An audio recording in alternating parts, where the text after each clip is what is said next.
जनाय दखरा रंजालि बैसागु फोरबो फालिनाय आरो जनाय दखरा दुलाराय बर' फरायसा आफादनि बानजायनायाव साननैनि हाबाफारि लानानै बे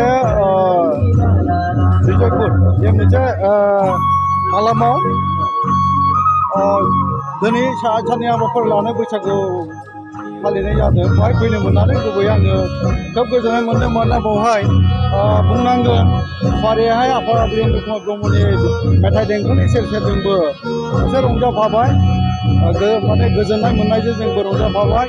आरो लोगोसे बेवहाय दिनै बर' कसारि मोनसे गाहाय खुंथायनिनो मासिगिरि डक्टर गाम्बारु मुसाहारि आरो लोगोसे खौसेथि बर' सुबुं आफादनि आफादगिरि गाहाय नेहाथारि लोगोसे बिथांमोननि मावथि हान्जा आरो जोंनि बर' कसारि मोनसे गाहाय खुंथायनिनो आरो साथाम मावफुं सोद्रोमा फारिया बिनोद बसुमतारी, प्रदीप सरगयारि आरो राजेश सरगि हाइलाकान्दिनिफ्राय बेवहाय माने बैसागु फोरबो सफैनो हादों।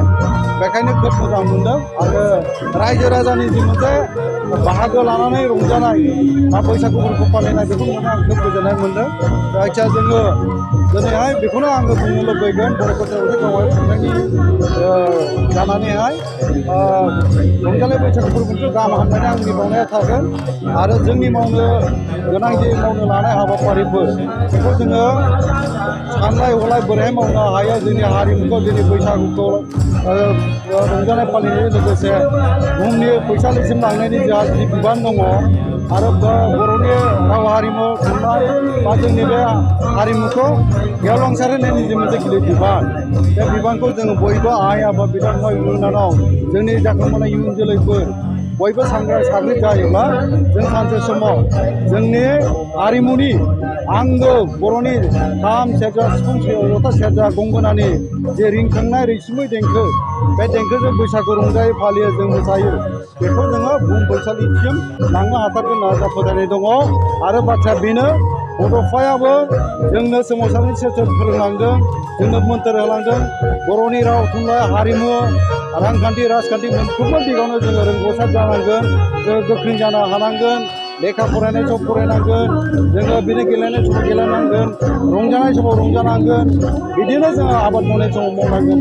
बेफोर बाथ्राफ्रा बोथोरजों सोमोन्दो दङ आरो जोंनि मावनो लानाय हाबाफ्राबो बोथोरजोंनो सोमोन्दो दङ।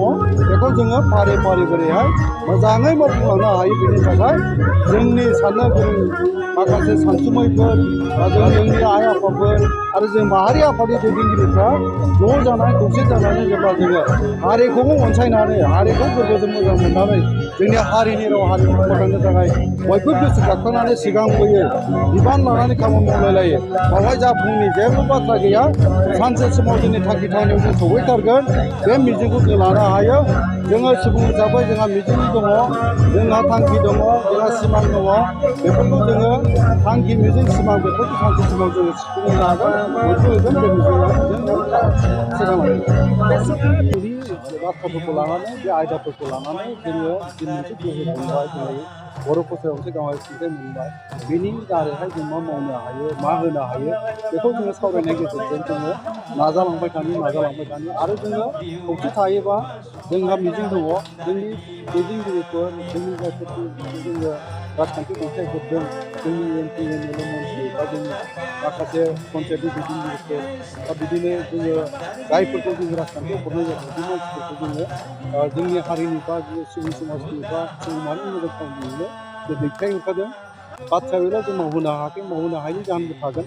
बे जाहोनखौ जों बिजिरनानै नायोबा जों बेखौनो मोनगोन जे जोङो जोंनि गेजेराव खौसेथिखौ जोङो एसेल' सुबुं अनजिमानि बेखौ रायजो जानाय जि मोनसे लोरबां हालोदाव रायजो जानानै दङ, जोङो जि मोनसे अलखद गोनां रायजो जानानै दङ, बावहाय खौसेथिया जेब्लाबो जोंनो गोनां जागोन।